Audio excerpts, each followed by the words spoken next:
Jangan biarkan rakyat kita menunggu dengan kecewa karena begitu lama menunggu, yang lewat cuma lokomotif, cuma kepala kereta yang lewat. Mereka merasa penantian setengah jam sia-sia, pengorbanan peras keringat, haus mencekik leher. Jadi konyol ketika yang lewat cuma sebuah lokomotif. Begitulah, kadang kita masih terkontaminasi oleh pola lama. Sebagian dari pemimpin kita masih memandang bahwa jabatan itu fasilitas dan kekuasaan. Lebih celaka lagi bahwa jabatan adalah jalan pintas untuk menuju kaya. Merasa giliran, kemarin kan giliran kamu, sekarang giliran saya. Sepanjang jabatan masih dianggap sebagai fasilitas dan kekuasaan, apalagi jalan pintas untuk menuju kaya, itu rampok. Negara sedang sakit. Ini musim kerja bakti. Pesta sudah selesai. Ini saatnya kita cuci piring. Kita dalam artian seluruh komponen bangsa, ya birokratnya, ya teknokratnya, ya ekonomnya, ya agamawannya, ya politisinya, semua kita. Ini merupakan tanggung jawab kita secara bersama-sama. Man awa miskina, orang yang santun kepada orang-orang yang miskin, memberikan tempat bernaung, tempat tinggal, mendidik, memberikan kesempatan pendidikan kepada anak-anak mereka, hingga anak-anak itu yang juga anak-anak kita punya hak menatap hari esok dengan pasti, punya hak menggantungkan harapan dan cita-cita, seperti juga anak-anak lain punya harapan dan punya cita-cita. Marilah kita semua menyadari hidup ini sebuah putaran menunggu giliran. Dan jabatan adalah amanah. Sementara menyia-nyiakan amanah adalah khianat. Lebih jauh dari itu, agama mengajarkan apapun yang kita miliki dalam hidup ini sebuah titipan. Harta titipan, jabatan titipan, ilmu pengetahuan titipan. Kalau titipan harus disikapi dengan dua. Pertama, titipan harus dijaga baik-baik. Masa ada orang datang ke rumah saya, Pak, saya titip mobil sebentar. Oh, silakan. Saat mobil diambil, kacanya pecah, bempernya penyok, robannya kempes, knalpotnya hilang, marah yang punya. Saya cuma titip, kenapa tidak dijaga baik-baik? Begitulah Allah menitipkan jabatan kepada kita. Saat nanti diambil jabatan itu berlumur korupsi, berlumur kezaliman, tipu daya, trik, rekayasa. Tentu marah yang menitip.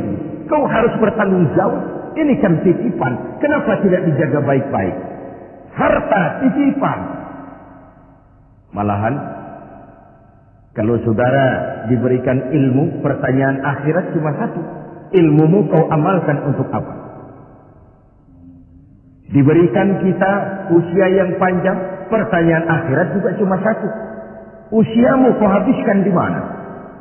Tapi diberikan kita harta, pengadilan akhirat akan bertanya dua. Hartamu kau dapat dari mana? Kau belanjakan kemana? Depan dan belakangnya ditanya, dari mana dan kemananya. Itu sebabnya Rasulullah berpesan, hasibu anfusakum qabla an tuhasabu.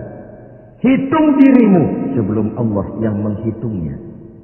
Dengan bahasa sekarang, kalau malam-malam ada baiknya kita putar film hidup kita ini. Sejak akil balik sampai sekarang, lihat adegan-adegan yang pernah kita lakukan. Oh, tanggal sekian, bulan anu, tahun sekian, saya nyolong, saya korup. Tanggal sekian, bulan sekian, saya nempeleng orang tanpa alasan yang benar. Putar film itu. Apa target dari semuanya? Kalau ada adegan yang tidak pantas, sekarang ini kita masih bisa melakukan sensor. Taubat maksudnya, pemutihan. Ada suara yang kurang jelas, masih bisa dubbing. Ada alur cerita yang kurang utuh, masih bisa editing. Proses sensor, proses editing, proses dubbing masih dimungkinkan sekarang. Sekarang, di dunia ini. Kalau nanti di padang mahsyar Allah yang memutar film kehidupan kita, Tidak akan ada waktu lagi untuk sensor, dubbing, editing. Yang ada tinggal pertanggungan jawab. Dan hari itu seperti sering kita baca dalam surah Yasin, al-yawma nakhtimu ala afwahihim wa tukallimuna aydihim wa tashhadu arjuluhum bima kanu yaksibun. Mulut mereka kami gembok, tangan mereka akan laporan, dan kaki mereka akan memberikan kesaksian terhadap apa saja yang telah mereka lakukan. Jabatan adalah titipan. Dia harus dijaga baik-baik. Yang kedua, kalau titipan tidak boleh membuat orang arogan, sombong. Titik-titik, sekadar dititipi kok sombong. Apa alasannya? Orang titip mobil ke rumah saya, yang punya mobil pergi, saya petatang-peteteng, membangga-banggakan. Ini mobil hebat, ini mobil mutakhir, ini mobil canggih. Mobil orang titip. Begitulah kita. Ini jabatan, titipan. Kenapa harus sombong? Ini harta, titipan. Kenapa mesti sombong? Ini ilmu pengetahuan, titipan. Kenapa harus sombong? Titipan tidak perlu membuat kita jadi arogan. Bahkan kalau dia jabatan itu top, kata orang Belanda, legend is louden. Memimpin adalah jalan menderita. Pemimpin adalah orang yang kesepian. Di dunia diikat dengan berbagai macam aturan. Di akhirat akan dibuka perkaranya yang besar-besar. Kesepian karena pada dasarnya pemimpin mengorbankan privasinya. Bahkan keluarganya. Seorang presiden, seorang wakil presiden tidak punya anak, tidak punya ibu, tidak punya bapak, tidak punya paman. Yang punya paman itu pribadinya. Kalau presiden punya anak, lalu anak-anaknya jadi warga negara kelas 1, ikut-ikut ngurus negara, kan ini penyakit kita. Biarkan pemimpin sebagai pemimpin. Karena memimpin adalah jalan menderita. Dan pemimpin pada umumnya orang-orang yang kesepian. Ini musim kerja bakti.